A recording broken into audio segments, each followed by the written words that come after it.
어머니, 집에 불이 났어요. 나는 너무 놀라 가게로 가던 발걸음을 돌려 집으로 향했습니다. 집 주변에서 타는 냄새가 코를 찔렀고 주방 창문에서는 연기가 뿜어져 나왔습니다. 어머니, 왜 빈 냄비를 불에 올려두고 가셨어요?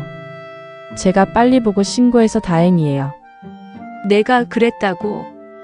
기억이 전혀 안 나는데 내가 요즘 자꾸 잊어버리고 실수 연발이더라니.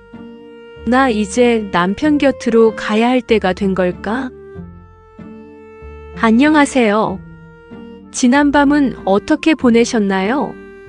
늘 건강이 최고입니다. 오늘 하루도 평온하고 행복한 하루가 되시길 기도드릴게요. 이야기 시작 전 구독과 좋아요 부탁드립니다. 영상 제작에 큰 힘이 됩니다.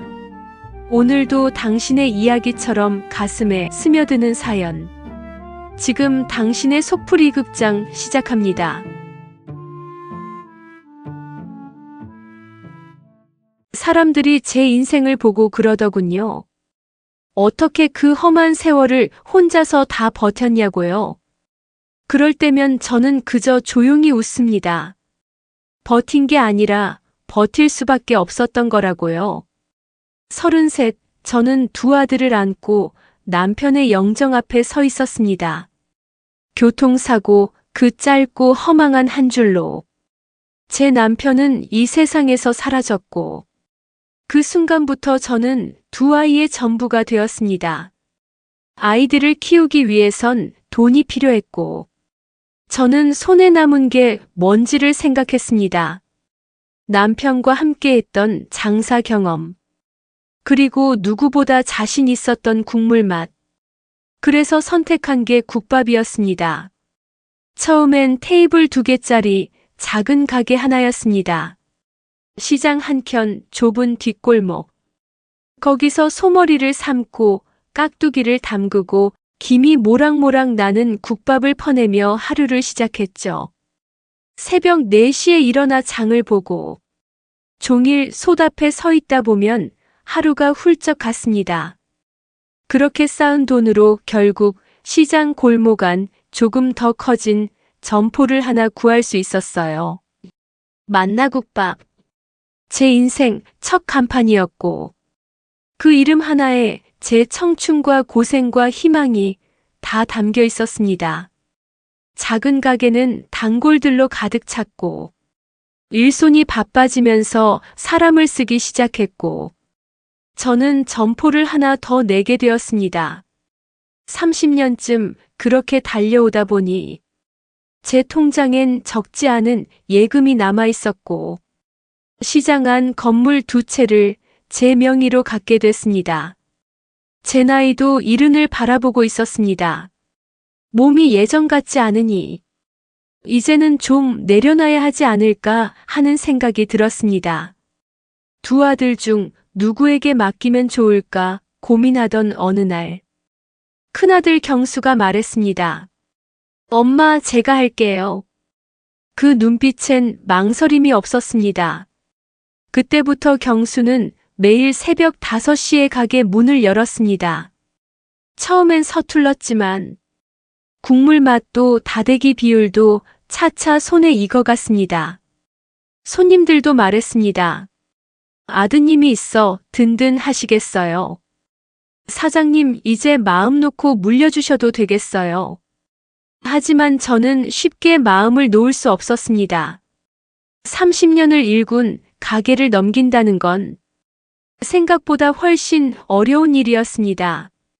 경수는 묵묵히 일을 해냈고 주문서, 발주, 직원 관리까지 꼼꼼히 챙겼습니다. 저는 점점 한 걸음씩 물러났지만 속으론 늘 아직은 내가 더 낫지 않을까 하는 마음이 들었습니다. 둘째 민수는 조용히 자신의 삶을 살고 있었습니다. 가끔 주말이면 가족과 함께 들렀고 며느리는 반찬을 건네며 살뜰히 챙겨주곤 했습니다. 저는 하루에도 12번씩 흔들렸습니다. 이제는 맡겨야 할까? 아직은 내가 있어야 할까? 결국 저는 결심했습니다.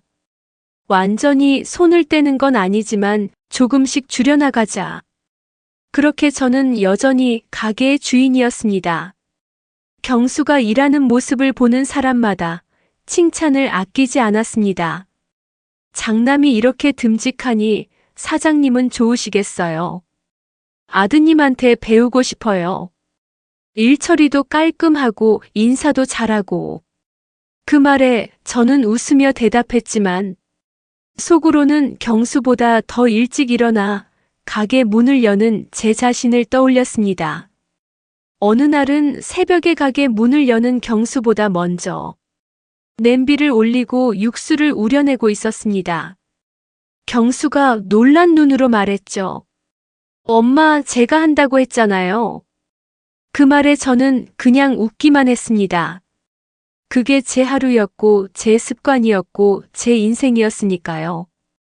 그렇게 경수가 점점 가게를 익혀가는 동안 저는 자꾸만 한 발 물러나지 못했습니다. 계산대에 앉아 있어도 손이 근질거리고 주방에서 뭐 하나 빠진 게 눈에 띄면 무심코 들어가 손을 대고 말았습니다. 그러면서도 저는 스스로를 타이르곤 했습니다. 이젠 내려놔야지. 이 아이가 이끌어가야지. 하지만 돌아서면 다시 불안이 올라왔습니다. 2년밖에 안 된 경수가 이 가게를 정말 책임질 수 있을까? 민수는 그런 제 마음을 눈치챘는지 조용히 말하곤 했습니다. 형이 잘하잖아요. 엄마도 이제 좀 쉬세요. 그 말이 고맙기도 하고 서운하기도 했습니다. 쉬고 싶은 마음과 아직은 이 가게가 내 손안에 있어야 한다는 마음. 그 두 가지가 저를 붙들고 있었습니다. 그즈음 저는 하루에도 몇 번씩 고민에 빠졌습니다. 이젠 맡겨도 될까? 아직은 안 되는 건 아닐까? 경수가 익숙하게 주문을 받고 단골 손님들과 농담을 주고받는 모습을 보면 참 잘 컸다는 생각이 들었습니다. 하지만 그 뒤편에서 재료 입고 수량을 계산하거나 국물간을 조절하는 섬세한 일에는 아직 제가 더 익숙하다는 사실이 저를 붙잡고 있었습니다. 밤에 혼자 가게 셔터를 내릴 때면 손에 익은 자물쇠 소리에 괜히 마음이 울컥했고 문을 닫고 돌아서다 보면 이 문을 나는 언제까지 열고 닫을 수 있을까 생각이 들어 고개를 떨군 날도 많았습니다. 그렇다고 경수를 못 믿는 건 아니었습니다. 다만 제 마음이 아직 완전히 놓지 못했을 뿐이었죠. 그래서 저는 결심했습니다. 지금 당장은 아니다. 조금 더, 아주 조금만 더 지켜보자. 그게 그날 밤 제 마음이 정한 결론이었습니다. 그렇게 저는 다음 날도 가게 문을 가장 먼저 열고 솥에 물을 붓고 고개를 숙여 육수 냄새를 맡으며 또 하루를 시작했습니다. 그날도 저는 습관처럼 국물을 먼저 끓이고 첫 손님이 들어오면 웃으며 인사를 건넸습니다. 경수는 곁에서 가게를 도맡다시피 하면서도 제가 주방으로 들어가는 걸 굳이 막지 않았습니다. 아마도 저를 배려한 거겠죠. 그게 오히려 고맙기도 하고 짠하기도 했습니다. 그렇게 가게는 변함없이 돌아가고 있었고 저는 여전히 일을 놓지 못한 채 하루하루를 보냈습니다. 주변 사람들은 이젠 좀 편히 쉬라고 말했지만 제 마음은 늘 같은 자리에 머물러 있었어요. 만나국밥. 제 땀과 손맛으로 지켜낸 이곳을 누구에게도 쉽게 내어줄 수 없다는 마음. 그게 가장 큰 걸림돌이었는지도 모르겠습니다. 경수는 어느새 시장 상인들과도 친해져 점심시간이면 웃음소리가 가득한 가게 안이 예전보다 더 따뜻해졌다는 느낌을 주었습니다. 그걸 보며 흐뭇한 마음도 들었지만 그만큼 제 그림자가 점점 옅어지는 느낌도 받았습니다. 이제는 단골 손님들이 경수 이름을 먼저 부르기도 했습니다. 경수 사장, 오늘도 국물이 아주 좋네. 그 말에 저는 웃으며 대답하면서도 속으로는 묘한 허전함을 삼켰습니다. 아직 저는 진짜로 물러날 준비가 되지 않았던 겁니다. 처음엔 그랬습니다. 그저 내가 실수한 거라고. 몸이 예전 같지 않아서 잠깐 깜빡한 거라고 생각했습니다. 이상했습니다. 평소와 다르게 테이블에 올려둔 양념장 단지가 꽉 차 있었습니다. 늘 이 시간에 반쯤 비어서 채워두었는데 줄지가 않았던 겁니다. 옆 테이블에 손님이 국밥 한술 뜨고는 고개를 갸웃했습니다.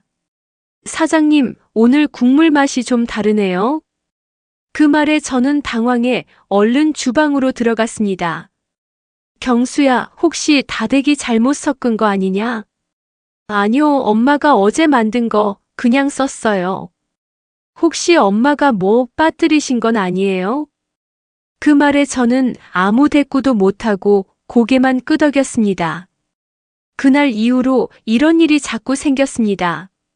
식자재 발주가 겹쳐서 일주일치 고춧가루가 하루 만에 2포대씩 쌓여 들어왔고 장부엔 제가 쓴 적 없는 주문이 기록돼 있었습니다. 엄마, 왜 똑같은 물건을 2번이나 시키셨어요? 경수가 장부를 펼쳐 보이며 물었고 저는 내가 언제 저걸 적었는지조차 기억나지 않아 그저 얼버무릴 수밖에 없었습니다. 며느리도 옆에서 덧붙였습니다. 어머니, 요즘 많이 피곤하신가 봐요. 저번엔 휴대폰을 냉장고 안에서 찾았잖아요. 사소한 일이었습니다. 하지만 그런 일이 매일 이어지자 제 마음은 서서히 무너졌습니다. 집에서도 마찬가지였습니다. 그날은 아들에게 가게 오픈을 맡겨두고 조금 늦은 출근은 했던 날입니다. 최근 몸이 많이 피곤해 오전 일찍 동네 목욕탕에 들렀습니다. 수시는 몸을 좀 풀고 가야지 하고 목욕탕을 들렀다 가게로 가는 길이었습니다. 갑자기 어디선가 소방차 소리가 들리더니 며느리에게 전화가 왔습니다. 어머니, 집에 불이 났어요. 너무 놀라 가게로 가던 발걸음을 돌려 집으로 향했습니다. 집 주변에서 타는 냄새가 코를 찔렀고 주방 창문에서는 연기가 뿜어져 나왔습니다. 결국 동네에 소방차가 달려왔고 다행히 큰 불이 아니라 주방에 올려둔 빈 냄비가 타고 있었다고 했습니다. 큰일 날 뻔 하셨어요.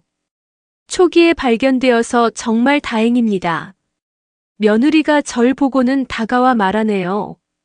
어머니, 왜 빈 냄비를 불에 올려두고 가셨어요? 제가 빨리 보고 신고해서 다행이에요. 내가 그랬다고. 기억이 전혀 안 나는데. 내가. 어머님 요즘 자꾸 깜빡하시나 봐요? 관리실 직원의 말에 며느리는 겁먹은 얼굴로 말했습니다. 예전엔 안 그러셨는데 요즘 부쩍 깜빡깜빡 하시네요. 그 말을 들은 순간 저는 숨이 턱 막혔습니다. 그날 이후 저는 무엇을 하든 자꾸 손이 떨렸습니다. 주방에서 간을 맞추려 해도 숟가락이 흔들리고 주문서에 숫자를 쓰려 하면 머리가 하얘졌습니다. 내가 정말 이상해진 걸까? 자신 없다는 생각이 들자 저는 스스로도 못 믿을 사람이 되어버렸습니다. 경수는 자주 말을 꺼냈습니다. 엄마, 가게 일은 내가 다 할 테니까. 엄마는 그냥 앉아 계세요. 며느리도 그 옆에서 웃으며 말했습니다. 어머니, 이젠 좀 쉬셔야죠. 이렇게까지 고생 안 하셔도 돼요. 그 말들이 전에는 따뜻하게 들렸는데 이상하게 그날부터는 내가 무언가에 떠밀리고 있다는 느낌을 지울 수가 없었습니다. 그런데도 저는 그래, 나이가 들면 이럴 수도 있지 하며 스스로를 달랬습니다. 며칠 뒤 경수가 조심스럽게 제게 말을 꺼냈습니다.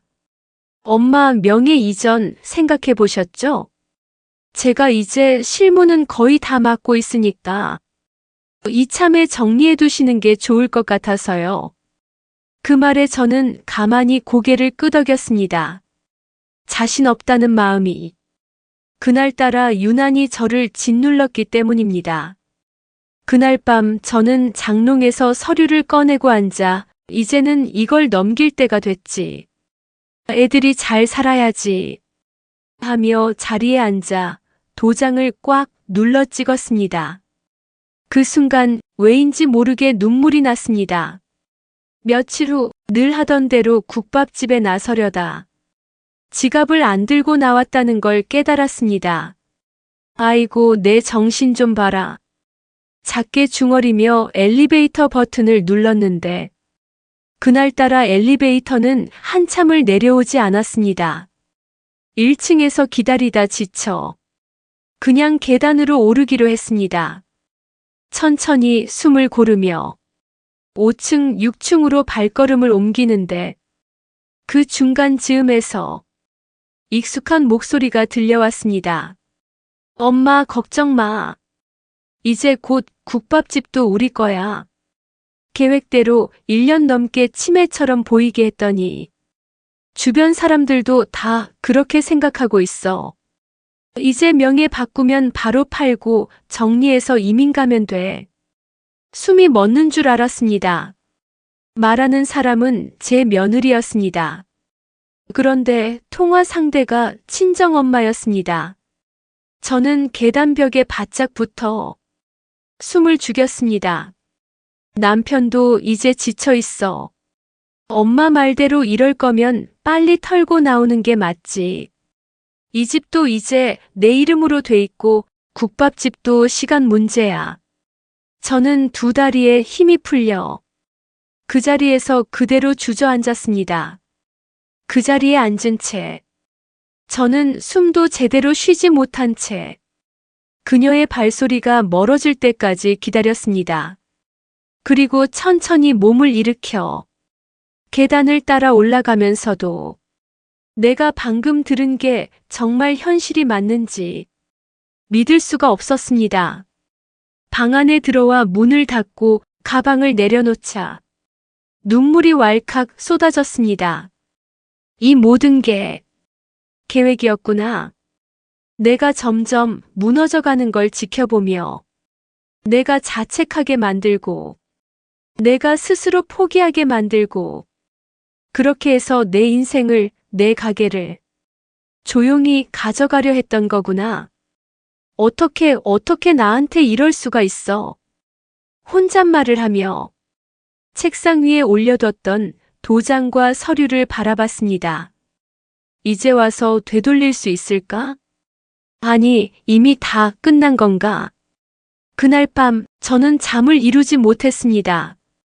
다음 날 아무 일 없던 것처럼 국밥집에 나섰습니다. 솥뚜껑을 열고 국물 냄새를 맡았는데 그 익숙하던 향이 이상하게 코끝을 찌르듯 매캐하게 다가왔습니다. 엄마, 오늘도 아침 일찍 나오셨어요? 경수가 뒤에서 웃으며 말했지만 그 웃음이 더는 따뜻하게 느껴지지 않았습니다. 며느리는 제 눈치를 살피더니 어머니, 오늘은 좀 늦게 나오시지. 어제 피곤하셨을 텐데요.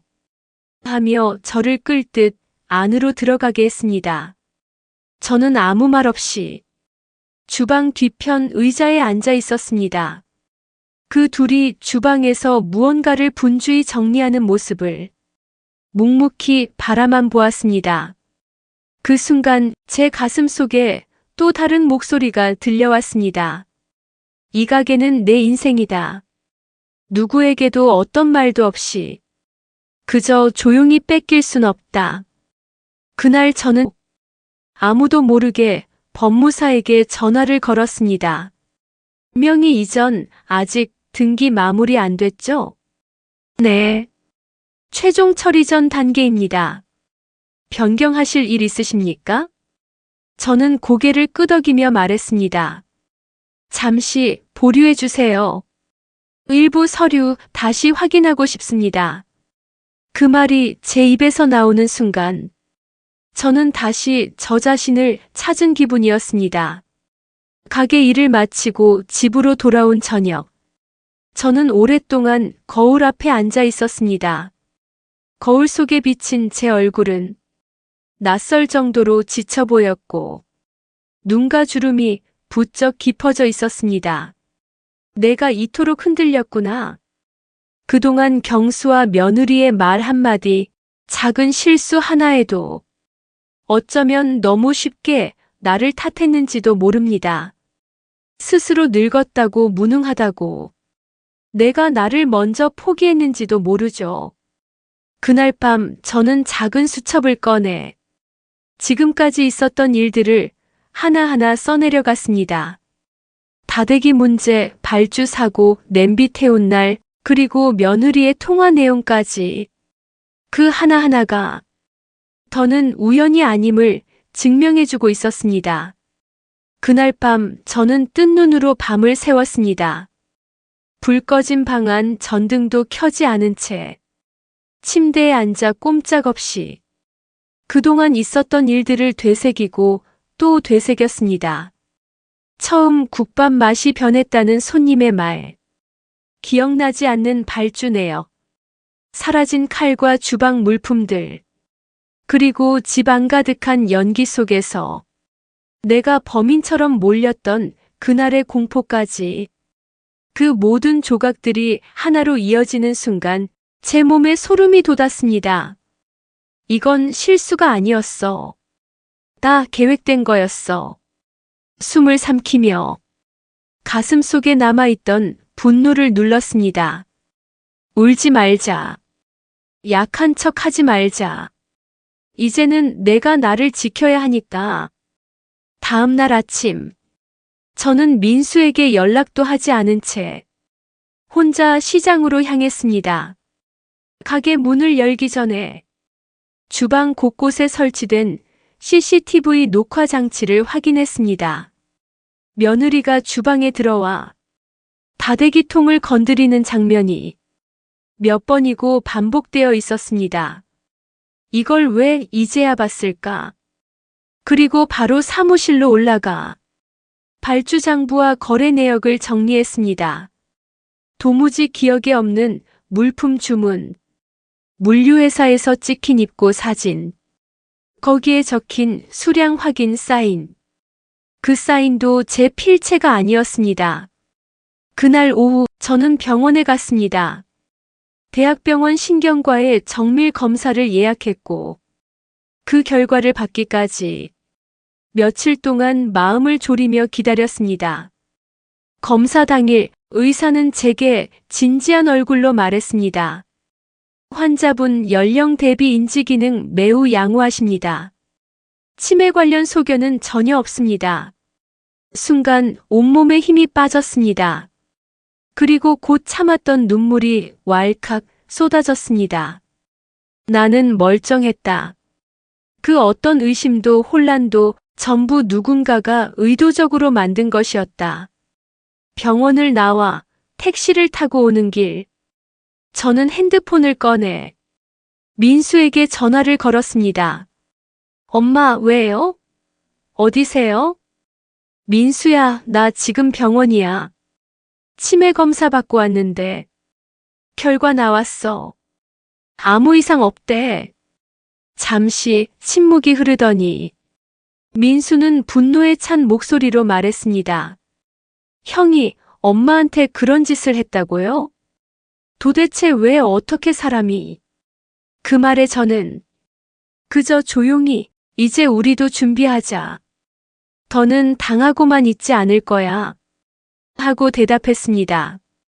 그날 저녁 민수가 아내와 함께 집으로 찾아왔습니다.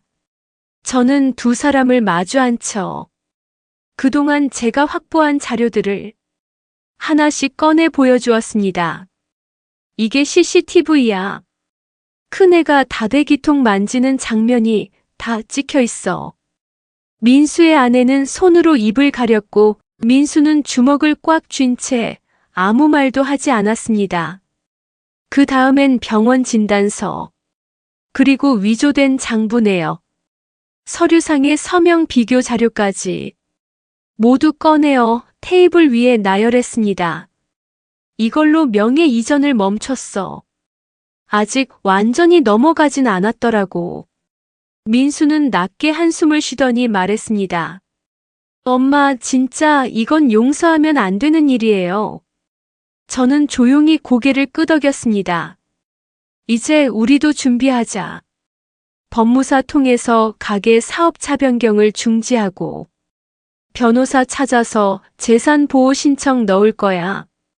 형이 또 뭐라도 하려 들면 이번엔 끝까지 가야지. 그날 밤 민수는 제 방에 남아 정리된 서류들을 모두 스캔해 백업하고 USB에 복사해서 보관했습니다. 저는 그 모습을 보며 속으로 되뇌었습니다. 그래, 이번엔 내가 지지 않아. 이 가게도 내 인생도 이제부터는 내가 지켜. 며칠 뒤 경수가 다시 명의 이전 서류를 들고 찾아왔습니다. 엄마, 서류 다시 가져왔어요. 지난번엔 정신 없으셔서 못 보신 것 같아서요. 이번엔 도장만 찍으면 돼요. 그 말에 저는 서류를 조용히 받아들고 한 장 한 장 넘겨보았습니다. 그 종이 위에 마치 아무 일도 없었다는 듯 깔끔하게 인쇄된 인적사항과 계약 조건들이 눈앞에 흐릿하게 펼쳐졌습니다. 저는 마지막 장을 넘기며 도장을 꺼내 들었습니다. 경수의 눈빛이 반짝였습니다. 그 순간 저는 말했습니다. 맞아. 도장은 내가 찍는다. 어디에 찍을진 내가 정하지. 경수는 표정을 굳혔고 며느리는 어색하게 웃었습니다. 엄마, 왜 그러세요? 무슨 일 있으세요? 저는 조용히 단호하게 말했습니다. 내가 정상이란 거 병원에서 확인받았다. 그리고 가게 CCTV며 발주 장부며 전부 확인했다. 그동안 무슨 일이 있었는지 이제 하나도 숨기지 마라. 경수는 순간 아무 말도 못했습니다. 그 침묵 속에서 모든 답이 들려오는 듯 했습니다. 저는 서류를 내려놓고 말했습니다. 이 집도 가게도 쉽게 넘기지 않을 거야. 내가 멀쩡히 살아있고 정신 똑바로 박혀 있는데 왜 너희 맘대로 하려고 해? 경수는 억울한 표정을 지으며 말했습니다. 엄마, 우리 그런 뜻 아니었어요.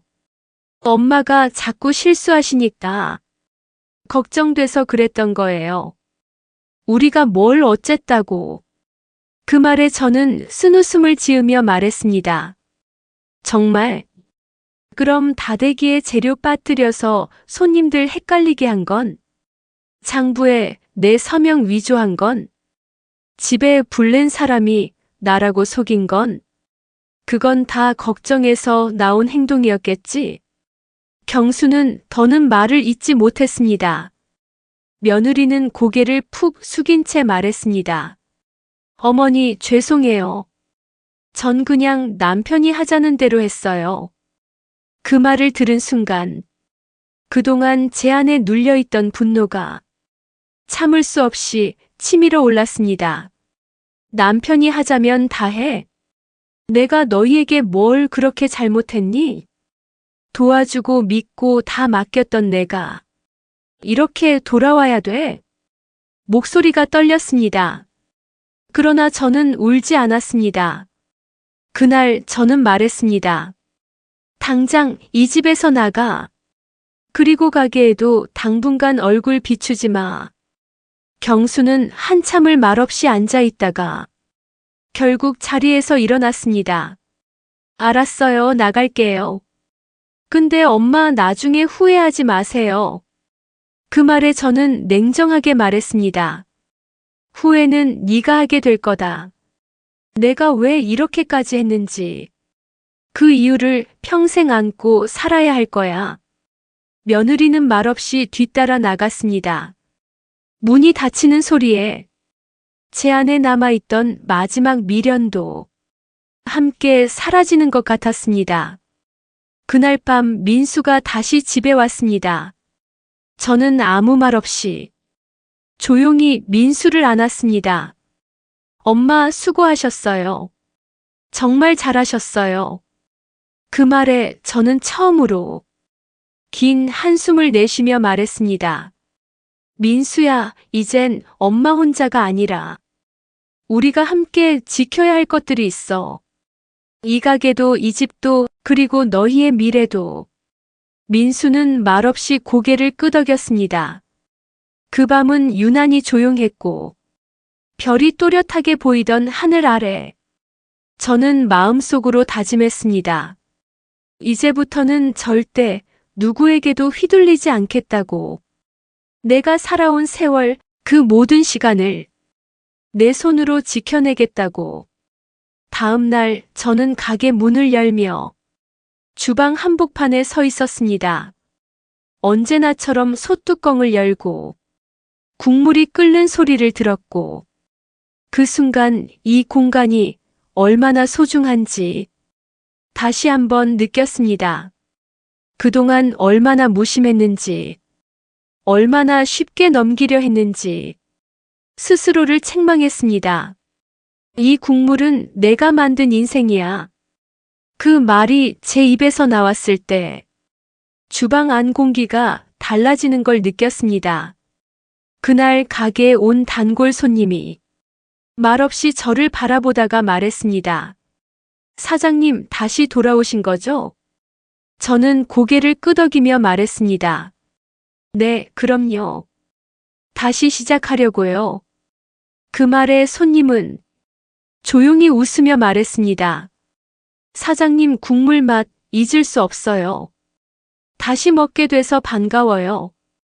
그 순간 제 가슴이 따뜻하게 채워졌습니다. 누군가를 위해, 무언가를 위해 다시 내 자리에 서 있다는 것. 그게 얼마나 소중한지 그제야 진심으로 느껴졌습니다. 며칠 뒤 민수가 서류를 정리해 들고 가게에 왔습니다. 엄마 법무사하고 변호사한테도 다 전달했어요. 앞으로 형이 함부로 손 못 대게 조치해뒀어요. 저는 고개를 끄덕이며 말했습니다. 고맙다, 엄마 혼자였으면 절대 못했을 거야. 민수는 웃으며 말했습니다. 이제 엄마는 엄마다운 모습으로만 계세요. 앞으로는 제가 지킬 테니까요. 그 말에 저는 눈시울이 붉어졌습니다. 그토록 외롭고 막막했던 시간이 이 한마디에 녹아내리는 듯 했습니다. 그날 이후 경수 부부는 집에도 가게에도 모습을 보이지 않았습니다. 소문은 빠르게 퍼졌고 몇몇 시장 사람들도 조심스레 물었습니다. 사장님, 큰아드님 요즘 안 보이시네요? 저는 웃으며 대답했습니다. 지금은 둘째가 많이 도와주고 있어요. 저도 이제 조금씩 내려놓을 생각입니다. 그 말은 반쯤 진심이었고 반쯤은 남은 의지를 다잡는 말이기도 했습니다. 다시 솥을 휘젓는 제 손끝엔 이제 두려움보다 결심이 더 많이 실려 있었습니다. 그러던 어느 날 저는 민수에게 조용히 말했습니다. 가게를 정리할 생각은 아직 없어. 그치만 조금씩 일은 줄이려고 해. 민수는 잠시 고민하다가 말했습니다. 그럼 어때요, 엄마? 가게 옆 공간 하나 비어 있잖아요. 그거 개조해서 엄마 전용 찻방 하나 만들어요. 찻방? 네. 엄마가 좋아하는 찻잔도 놓고 시장 사람들 편히 앉아 쉴 수 있게 소박하게 따뜻하게. 가게는 제가 맡고 엄마는 거기 계시면 돼요. 그 말에 저는 괜히 코끝이 시큰해졌습니다. 그래, 그거 참 좋겠다. 가게를 지키는 방법이 꼭 주방에만 서 있는 것만은 아니겠구나 하는 생각이 들었습니다. 그날 저녁, 저는 집으로 돌아오는 길에 조용히 시장 골목을 돌아봤습니다. 불빛이 줄지어 켜진 간판들, 지나가는 사람들의 웃음소리, 솥 안에서 퍼지는 고기 끓는 냄새까지 모든 게 여전히 제 인생이었습니다. 그리고 저는 마음속으로 또 한 번 단단히 다짐했습니다. 끝까지 내 걸로 지킨다. 내 방식으로, 내 의지로.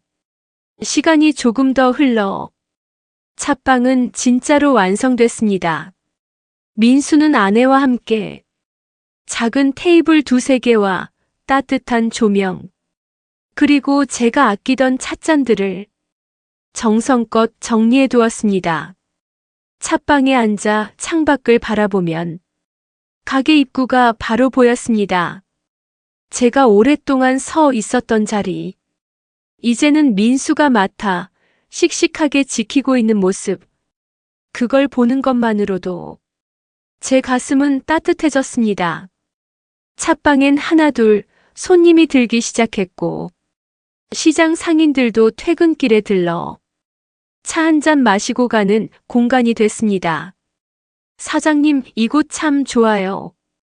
이제 좀 숨 돌리실 수 있겠어요? 그 말에 저는 조용히 웃으며 대답했습니다. 이 공간도 내가 지켜온 시간이 있어요. 그걸 이제야 느끼네요. 그리고 그 순간 저는 비로소 확신했습니다. 경수가 빼앗으려 했던 건 재산이 아니라 내가 살아온 모든 시간이었다는 걸요. 그걸 끝끝내 지켜냈다는 사실에 감사하고 다행이고 무엇보다 제 자신이 자랑스러웠습니다. 그리고 저는 다시 솥뚜껑을 열었습니다. 국물 한 그릇엔 다시는 거짓도 욕심도 눈물도 담기지 않게 하겠다고 다짐하며 하루는 시장을 돌다가 오래된 단골 손님이 다가와 말을 건넸습니다. 사장님, 요즘 얼굴 좋아 보여요. 무슨 일 있으셨어요? 저는 빙긋 웃으며 말했습니다. 이제야 정신이 좀 들었어요. 무엇이 소중한지 다시 깨달았거든요. 손님은 웃으며 고개를 끄덕였습니다. 그동안 참 고생 많으셨어요. 그 말이 어쩐지 이제야 제대로 된 위로 같았습니다. 찻방의 커튼 사이로 햇살이 조용히 스며들었고 그 속에서 저는 국밥집 안을 바라보았습니다. 민수가 주방에서 땀 흘리며 일하고 있었고 그 모습을 멀리서 지켜보는 저 자신이 더 이상 초조하지도 불안하지도 않았습니다. 이제야 정말로 제가 이 자리에서 내려올 준비가 된 것 같았습니다. 하지만 그 내려놓음은 포기의 의미가 아니었습니다. 제가 살아온 시간에 대한 자부심이자 다음 세대를 위한 지혜로운 양보였습니다.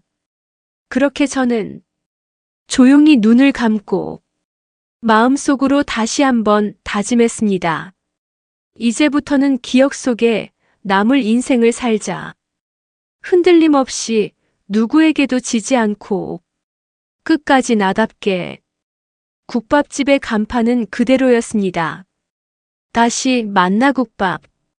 그 이름 그대로.